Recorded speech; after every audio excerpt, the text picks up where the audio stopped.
Tired of the everyday grind? Ever dream of a life of romantic adventure? Want to get away from it all? We offer you Escape. Escape, designed to free you from the four walls of today for a half hour of high adventure.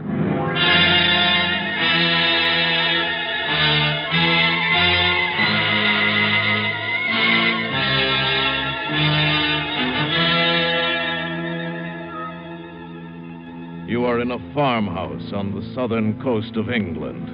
The autumn countryside around you desolate and bleak. And you know that in the dusk outside, waiting patiently for you, silently watching for you, is an enemy from whom there may be no escape.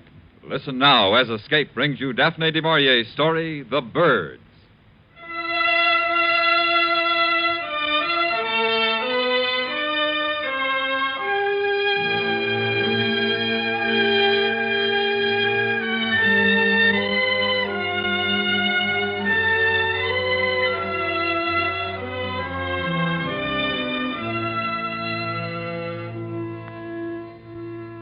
On December the 3rd, the wind changed overnight, and it was winter. Until then, the autumn had been mellow, soft. The earth was rich where the plow had turned it. I didn't do the plowing, no. My wartime disability had seen to that. They gave me mostly the lighter repair jobs to do in the 3 days a week that I worked at the farm. A bank to build up or a gate to mend at the far end of the peninsula where the sea surrounded the farmland on either side. Deborah and I had taken a cottage up here to try again, for the sake of the children. And it seemed to be working fairly well. I enjoyed my work on the farm. It was pleasant to pause at midday to eat the lunch that Debbie prepared and brought to me. We'd sit there on the cliff while I ate, and we'd watch the birds. There are many of them, Nat. Yes. Oh, the autumn's better than spring for watching them. Oh, why? Oh, well, in the spring, they're content, they're full of purpose, they know where they're going, there's no delay. But then in autumn, it's different. The birds that don't migrate seem to follow a pattern of their own. Pattern? Great flocks of them here on the peninsula. Restless, uneasy, wheeling, circling, coming to rest, and flying again. The land birds and the gulls down there in the bay. Strange sort of rhythm in their movements. They don't really go anywhere. Doesn't seem to be any purpose to it. No. Well, if there is, we don't see it. Restlessness. They're more restless this year than usual, it seems to me. Do you know, this morning 2 gulls flew so close they knocked off my cap? Jill said yesterday when the school bus let her off, there was quite a few of them overhead, as if they'd been following. Oh, well, I suppose it means a hard winter. They always seem to know. Perhaps a message comes to them in autumn. A warning. About winter. And about death. Nat. Many of them will die, and I think they know it. Perhaps they feel they have to spill their emotion out before they die. Like people who know their time is up and run about stupidly, driving themselves. I wish you wouldn't talk like that, Nat. That black side of you that stirred up the trouble between us before. Oh, I'm sorry, Debbie. But it's come over me lately as I've watched them. The land birds mingling with the sea birds in a sort of strange, unnatural partnership. Land and sea.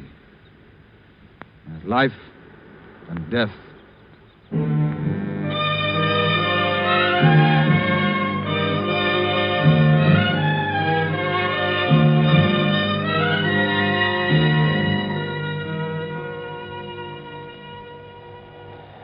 That night it turned colder. And the wind strengthened. Around 2 a.m, the sound of it beating against the house woke me up. I lay there with this slow, even breathing of Debbie beside me, and I thought of Jill and Johnny in the room across the hall. We seemed safe, secure. And then I heard it, a tapping on the window. At first I thought it was a loose shutter, and then I realized it wasn't. I got out of bed, went to the window, opened it. Suddenly something brushed against my hand and jabbed at my knuckles, and then was gone over the roof and behind the cottage.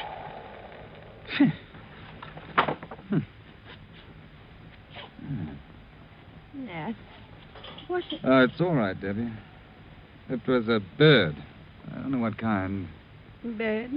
Wind must have driven it against the windowsill. My hand's wet. It's blood. Little beggar drew blood. Go to sleep, Nat. Must have been frightened and stabbed at me in the dark. Well, for the... Nat, the window seat shut. It's rattling. I've already seen to it. It's some bird trying to get in. Send them away. I can't sleep with that noise. All right. All right.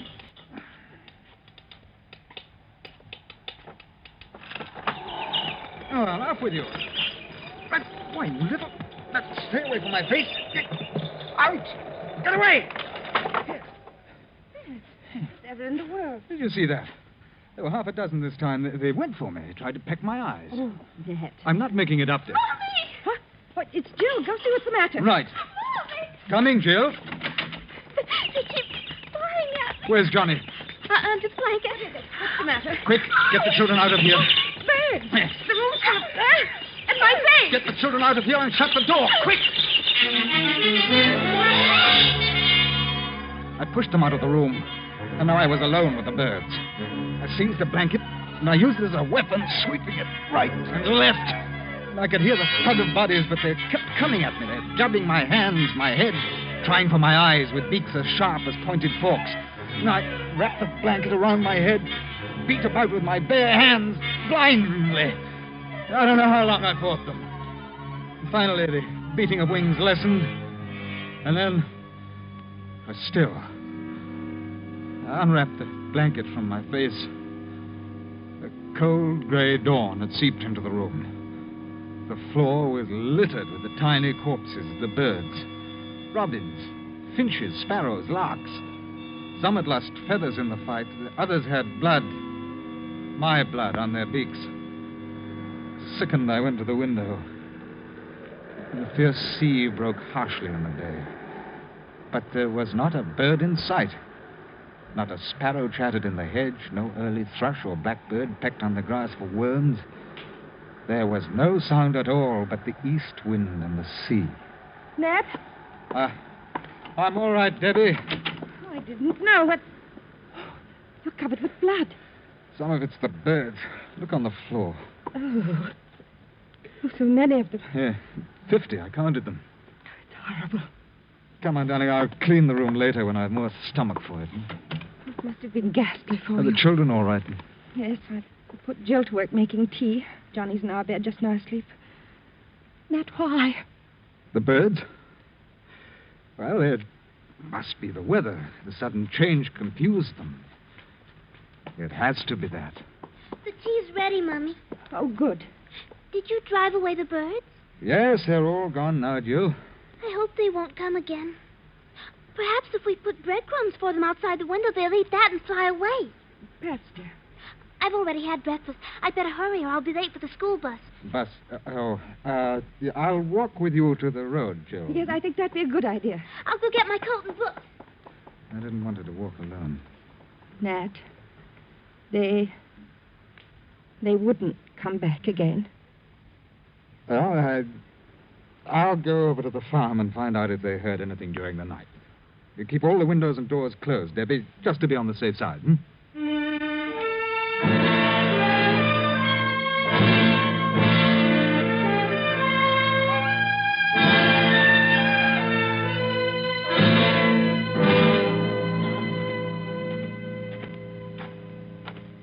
Hello?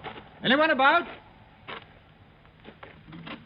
Hello, Mr. Hawkins. Was the mister around, Mrs. Trigg? Summer's about, but can you tell me where this cold is coming from? Russia? I've never seen such a change, and it's going on, the wireless says. Something to do with the Arctic Circle. We didn't turn on the wireless this morning.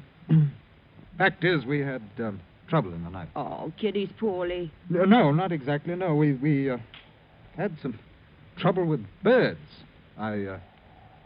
Why, it sounds absurd, but they flew in the window and attacked us.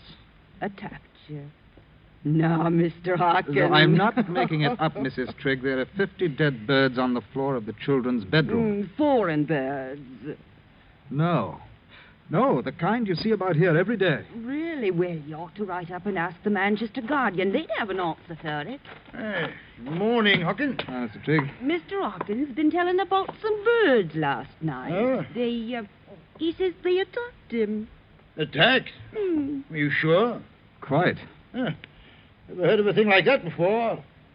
Hungry, maybe. Looking for food. You put out some crumbs. Yes, of course. I'll be up tomorrow as usual. Good morning. Ordinary birds, he says. Attacked him. Now, what does he take us for, coming around with a story like that? He's a strange one, he is, with those superior airs. You see the look he gave us when we didn't swallow his story? Attacked him. I think he reads too many of those books.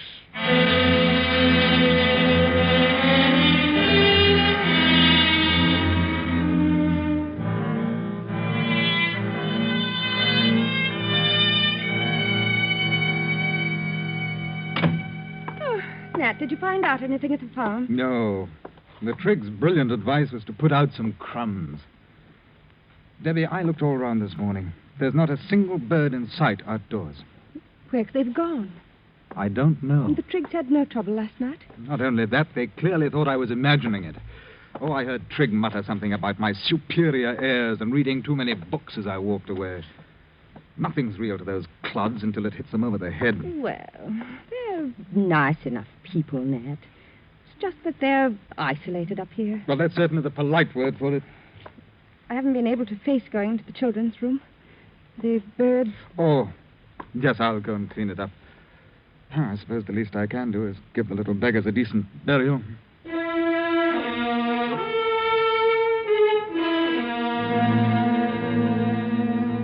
I dropped the dead birds into a sack, went down to the beach to bury them. The wind was bitter cold.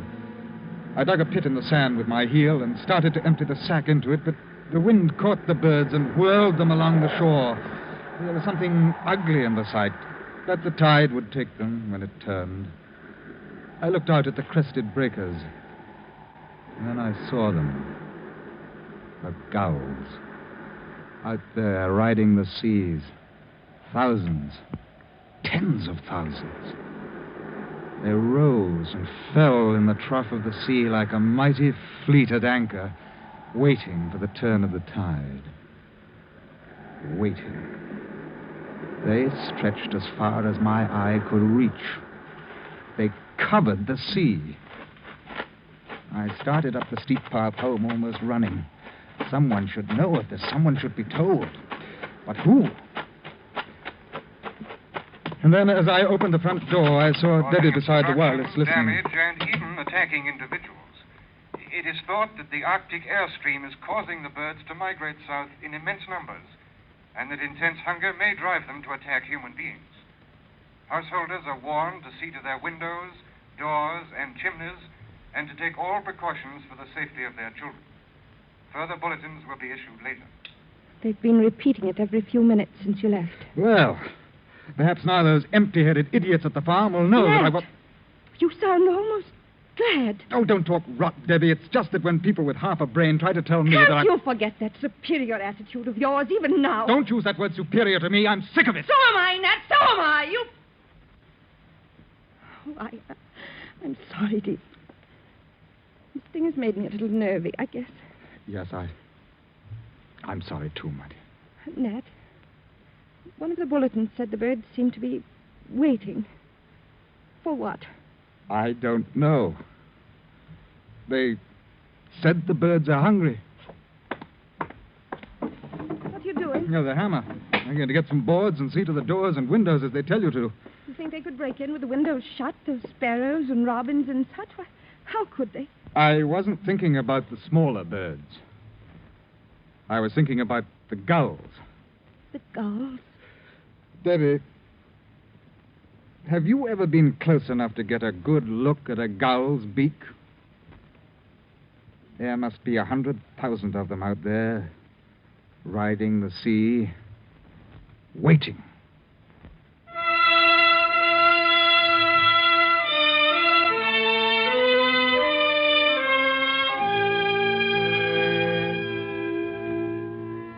first of the morning, I worked upstairs, boarding the bedroom windows.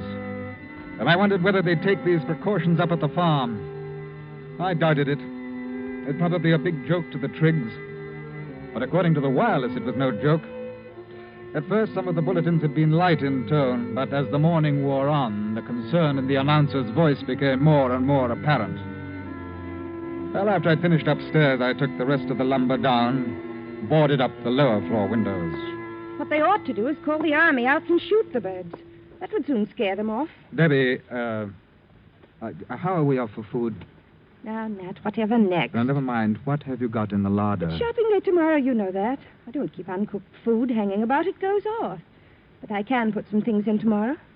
Tomorrow? It's only 3 in the afternoon, and it's almost dark. What? Why, yes. The sky. It looks so heavy.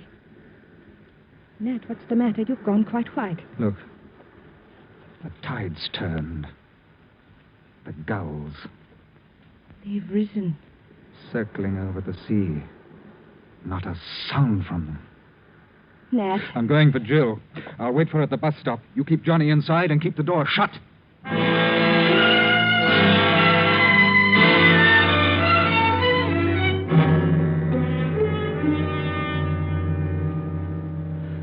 Outside, I looked for a weapon, but a hoe was all I could find. Then I went to the top of the hill and waited. The surf was booming below, and a smudge rose behind the clay hills in the distance. It widened, divided, and spread north, east, south, west. It was a vast cloud of birds. It passed close by, heading inland, up country. They had no business with the people here on the peninsula. Rooks, crows, jackdaws, magpies, birds that usually preyed upon the smaller species. But this afternoon they were bound on some other mission. They've been given the towns, I thought. They know what they have to do. We don't matter so much here. The gulls will serve for us. The others go to the towns. And finally the bus came. When Jill got off, I took her by the hand. What's the home for, Daddy? Oh, I just brought it along. Come along now, darling. Let's go home. It's cold. No hanging about. I want to play a bit in the rain. Not tonight. Now, come on. No dawdling. Look, Daddy. Look over there. Look at the gulls. They're flying in from the sea. They're so quiet. Yes, do hurry, darling. Where are they flying to? Oh, up country, I dare say, where it's warmer. Don't go so fast. I can't keep up. Hurry. The gulls, they're circling. It looks like they're waiting for something. Yeah, for a signal, an order. What? Nothing. Come on, dear, faster. But I can't go faster. Wait. There's Trigg in his two-seater. Well, looks as though we're in for some fun, Hawking. Have you heard the news? Everyone's gone bird crazy, talking of nothing else. I'm going to take a crack at them with my gun. Could you run Jill home first? Oh, yes, of course. Not room for you two, I'm afraid. Oh, that's all right. Just get Jill home. Get in, Jill, dear. You like to come shooting with me? No, thanks. Have you boarded your windows? No. A lot of nonsense. They like to scare you on the wireless. I'd board them if I were you. Oh, go on. You're windy. Well, see you in the morning. I'll give you a gull breakfast.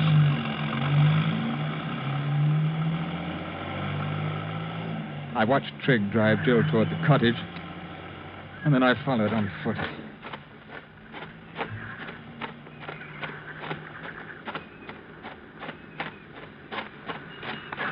The sound made me look up.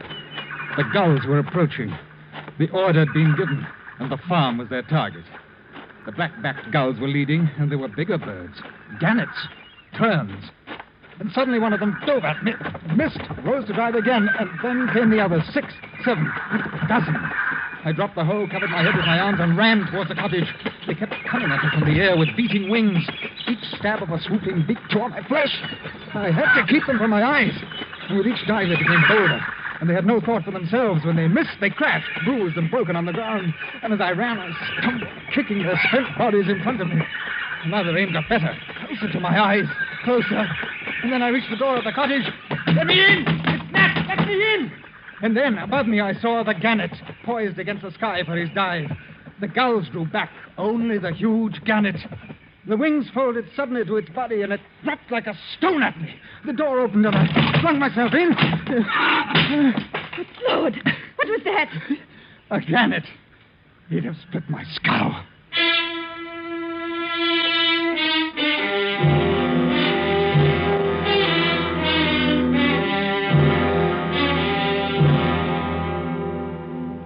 Better now? Yes, thanks. You're quite the wound dresser. Are the children? In the other room, I didn't want them to see you that way. No. Your hands are the worst. I'll be all right. We'd better all sleep here in the kitchen tonight. I'll bring down the mattresses. All right. I'll fix something tasty for supper and we can prepare. Wait. Listen. That sound. What is it? The birds crowding against the outside of the house. They're trying to find a way in. Nat! No, Deb, they can't get in. I tell you, they cannot get in. The boards will hold. For how long? How long Stop before... it! Here. I'll turn on the wireless. That'll drown them out. Yeah. There, it's better. Yes. Anything so I can't hear that horrible rustle. It's only the food that worries me, Debbie. Now, I've noticed that the birds come in with the tide, but the tide will go out about 9 tonight, and we should have a lull of about 6 hours. I could slip out during that time and go to the farm, see if they can give us something. This is London. A national emergency was proclaimed at 4 o'clock this afternoon. Nat! Measures are being taken to safeguard the lives and property of the population, but it must be understood that these are not easy to effect immediately, due to the unforeseen and unparalleled nature of the present crisis. It is absolutely imperative that everyone remain indoors until further notice. The birds, in vast numbers, are attacking everything in sight. The population is asked to remain calm and not to panic. There will be no further transmission from any broadcasting station until 7 a.m. tomorrow. It's like this all over, then. All over. Debbie, about supper, let's forget it. Let's all just try to get some sleep.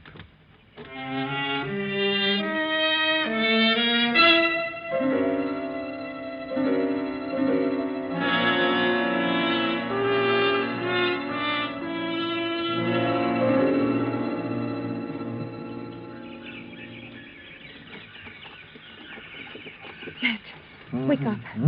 Nat, they're back again. But, what time is it? A little after 3. Ah, the tide's come in again. There's been a queer smell the last few minutes. Rather like burned feathers. What? Burned feathers? The chimney. I forgot to keep the fire up. They're coming down the chimney. No. Where's the oil? On the shelf.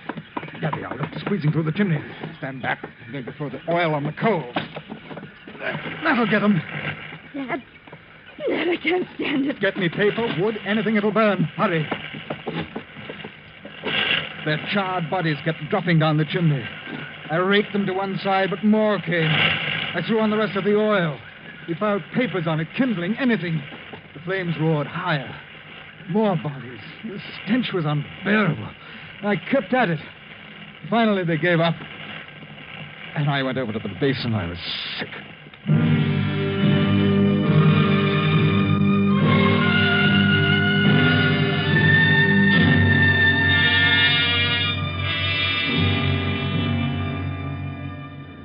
Around 9 in the morning, the rustling ceased. I opened the door a crack. Crushed birds were deep about the house, but there was not a living bird in sight. The tide had gone out. Now was my chance to get food and fuel. I ran all the way to the farm. There was no smoke from the chimney. I came round the corner of the house and stopped. In the doorway, almost covered with dead birds, were Mr. and Mrs. Trigg.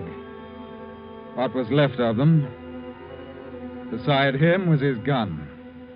Beside her, a broken umbrella.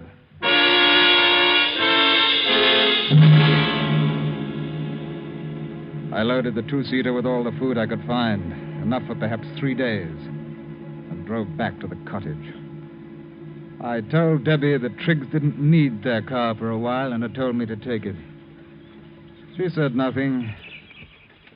And towards nightfall, the birds came back again. We sat by the fire and listened to the rustle as they crowded against the house. But this time there was a new sound. They'd brought up their heavier forces against us, the birds with larger beaks. I could hear the sound of tiny bits of wood being torn away. They'll stay till the tide turns. Then they'll leave. Then they'll come back again. They'll keep coming back. Nat. Yes?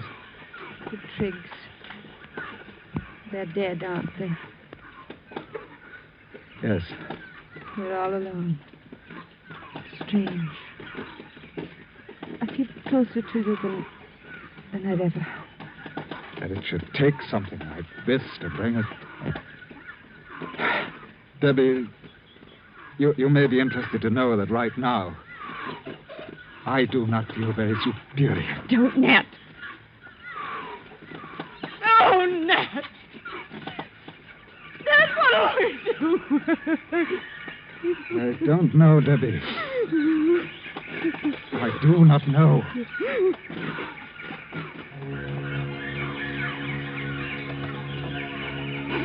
I listened to the sound of the splintering wood, and I wondered how many million years of memory were stored in those little brains behind the stabbing beaks, the piercing eyes, now giving them this instinct to destroy mankind with all the deft precision of machines. I switched on the wireless. It was dead. I reached for the cigarettes.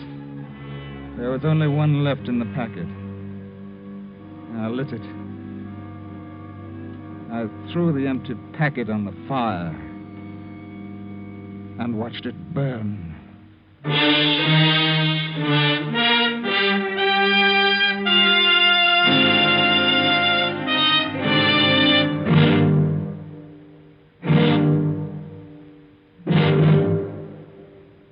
Under the direction of Norman MacDonald, Escape has brought you The Birds by Daphne du Maurier, specially adapted for radio by Robert Wright, starring Ben Wright with Virginia Gregg.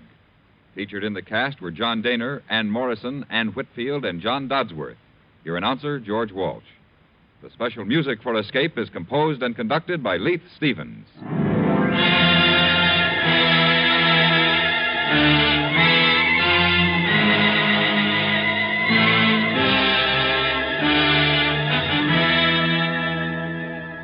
If you like your thrills to be real, your adventure to be true to life, Gangbusters is the show for you.